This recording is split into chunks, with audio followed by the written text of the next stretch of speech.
Boa tarde. O programa Gourmet de hoje conversa com o chefe Luiz Felipe Magalhães Soares, que tem uma experiência bem grande, né, Felipe? Bastante.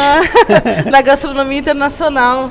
Por muito tempo trabalhou fora do país, mas tudo começou, a história toda começou em Natal, com um curso de hotelaria, né? Queria que tu contasse um pouquinho desse começo no Brasil. Na verdade, em 98, quando eu decido sair de Novo Hamburgo, a verdade foi essa, né? Eu vou fazer esse curso de hotelaria e turismo em Natal com formação em gastronomia, e é ali que começa toda essa história, né? Porque, na verdade, tudo que eu vivi, presenciei, vi, foi graças à gastronomia. 98 isso, né? 98. Depois eu vivi ainda, após a formatura, 1 ano na Praia da Pipa, lá perto de Natal, 80 quilômetros ao sul de Natal. E dali partiu então o passo para a Europa, através de um advogado português que estava na Pipa surfando, e aí me convidou para ir para Portugal. Eu aceitei o convite e fui, e ali a minha vida tomou outro rumo, né? Então, depois de algum tempo, tu começou a trabalhar em consulados também, embaixadas, como é que foi? Não, na verdade foi o seguinte, durante um jantar na casa desse advogado, uma das amigas dele tinha um salão de beleza, uma história bem interessante, porque ela me disse num certo momento que a embaixatriz da Itália, que era sua cliente, não encontrava um cozinheiro.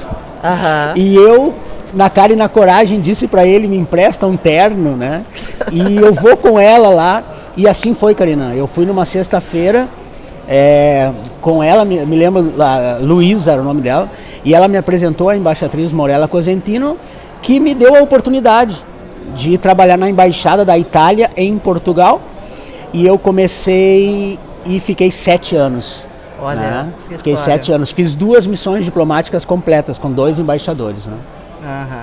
Foi muito interessante isso aí, porque tive contato primeiro com produtos da mais alta qualidade da gastronomia mundial, que são alguns produtos italianos. Sim, sem dúvida nenhuma. Segundo, me pôs em contato também com a alta esfera da política europeia, né? E a gente pode sempre aprender, paralelo à tua profissão, outras coisas, né? Como foi essa coisa de conviver e aprender, escutar muito, né? O que se fala.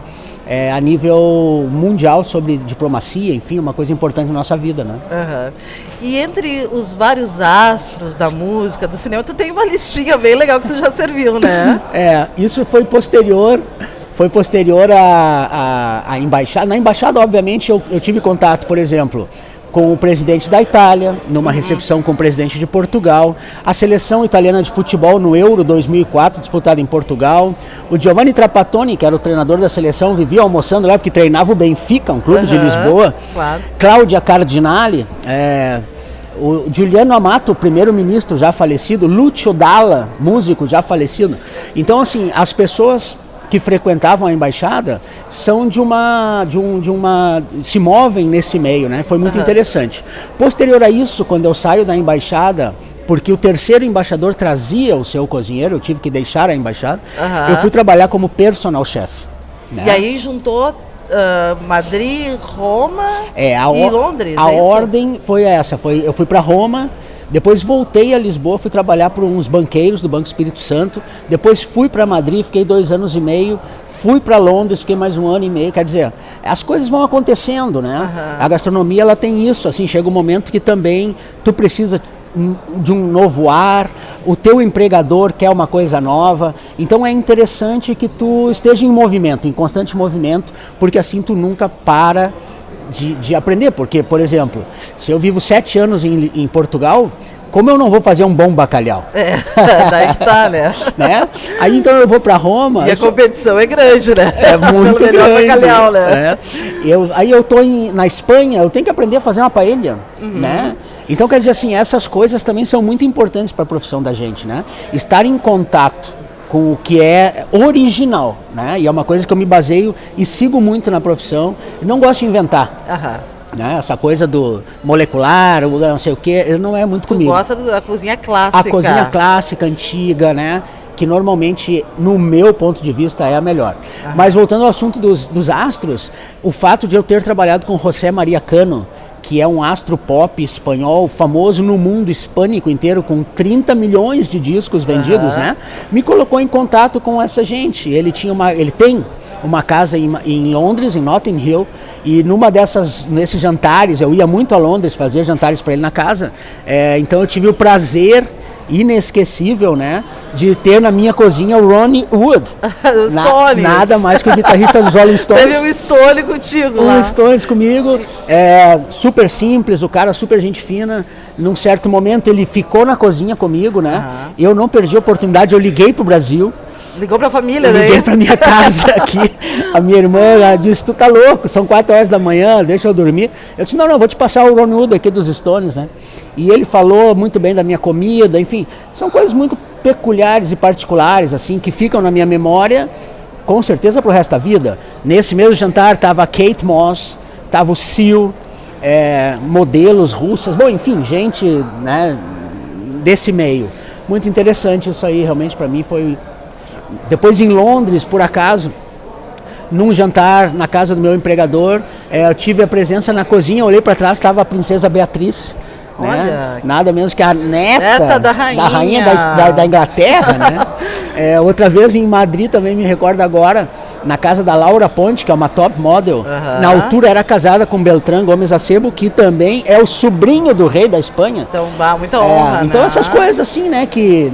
Às vezes tu fala e as pessoas até acham que tá inventando, mas eu vivi realmente tudo isso e tá na minha bagagem, tanto cultural, pessoal, como gastronômica. E, inclusive, falando em bagagem gastronômica, o que tu teria, assim, como uma pergunta final aqui, para dizer sobre a gastronomia no Rio Grande do Sul? Como é que tu gostaria que as pessoas vissem a gastronomia nossa no Rio Grande do Sul? O que tu acha que falta ainda para evoluir, para ganhar toda essa dimensão que tu conheceu e que tu vivenciou?